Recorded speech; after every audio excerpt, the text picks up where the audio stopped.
See, here's the thing. Oh, if you hear this, you don't ever need to know anything else ever, ever, ever, ever, ever, ever, ever, ever, ever. Oh, we're so excited to tell you this. But before we do, we're going to tell you something else. So don't forget that we're going to tell you this, because this is the most important thing that you're ever going to hear from us. So Esther was watching her grandson working on some long division. And he really is a good student. He wants to be a good student, and he really applies himself, and he's kind of excited that he's getting to do a little homework, because his big sister's been doing homework, and so now he's got some homework. So that means he's big, and he's sitting and he's getting frustrated because he can't get his problems right. And so his mother came to Esther, she was spending the night there, and said, can you show me how to do this long division thing? Because I want to show Luke, and I want to make sure that I remember how to do it. And Esther said, I think I can remember how to do it. And so she did it, and then they checked it on the calculator. Yeah, that must be how to do it, because we got the right answer. And so then Tracy went up to talk to Luke about it, and Esther can hear his frustration and his consternation, and he's trying and he's not getting it right. And then all of them realized he doesn't really know his times tables. Not really. He was sort of guessing at some of them. And so when you're sort of guessing at the timetables, you can't do the long division. And until he gets that, the rest of it is not going to be easy. And Esther laid there in bed that night, and she thought, oh man, this is just like understanding law of attraction.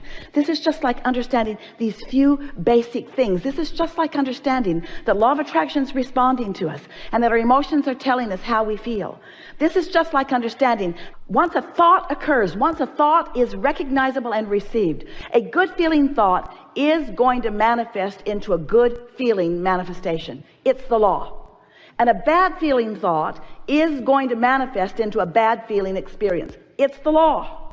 But they seem to be happening quicker and quicker, with less distance between the thought and the reality. Yes, because you understand that you create your own reality, and because there's momentum in every thought that you think, and because the universal forces, things are manifesting more quickly now than they ever had before. There's more current from your inner being about what's going on in your vortex, and there's more current in the mass consciousness about things that are unwanted. So the rich are getting richer faster, and the poor are getting poorer faster, and the sick are sicker faster, and the well are weller faster. In other words, the crevasse between wanted and unwanted is starkly realized, you see. And then your government says, oh, well, we'll just smooth it all out again. You can start all over again. But you won't, because you've got a vibrational position that is steady and will yield to you once you just clean your thoughts up just a little bit. And anyway, what's so wrong? We've been saying to you for years that there are two ways to know what you're doing vibrationally. One is how it feels, and one is how it manifests.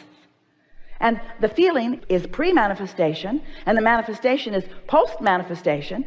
But what difference does it make if you are becoming a master? Step 4, we didn't tell you what step 5 is. Step 5 is not being mad at yourself for having a step 1 moment. Step 5 is realizing that contrast is going to always be part of the process. That it's how you clarify, and that it doesn't mean that you're not good at what you do, and it doesn't mean that you're not worthy.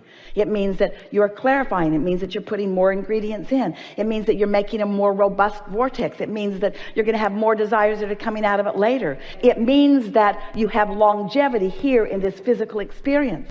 When you become complacent, we've never said this before, but this is the perfect time to say it. When you become complacent, when you're not feeling any emotion anymore, when you're not contributing any more to your vortex, when you stop putting the ingredients in time, you stop being in this physical time-space reality. It's all part of your continuation of creating here. So the challenge is essentially just learning how to monitor and master our thoughts and our emotions. Yes, but what's an easier way of saying it? To care how I feel, and do something about it when I don't feel so good, and catch it at the earlier subtle stages.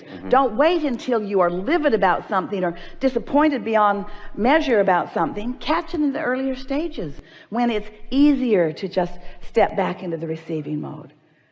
So you really got an earful, didn't you? And you were up to speed with most of it, every one of you. Recognizing the receiving mode, that's the times tables part of the mathematical equation that you're wanting to apply here in this deliberate creative process. If you get it, that negative emotion means that you are vibrationally opposed to your own desire, and positive emotion means you are in alignment with it, therefore you are in the receptive mode, therefore you are in the replenishing mode. Now you can go on to solve any mathematical equation that you will ever want to live in this time-space reality. If you get that, you've got it all. That's all you need to know.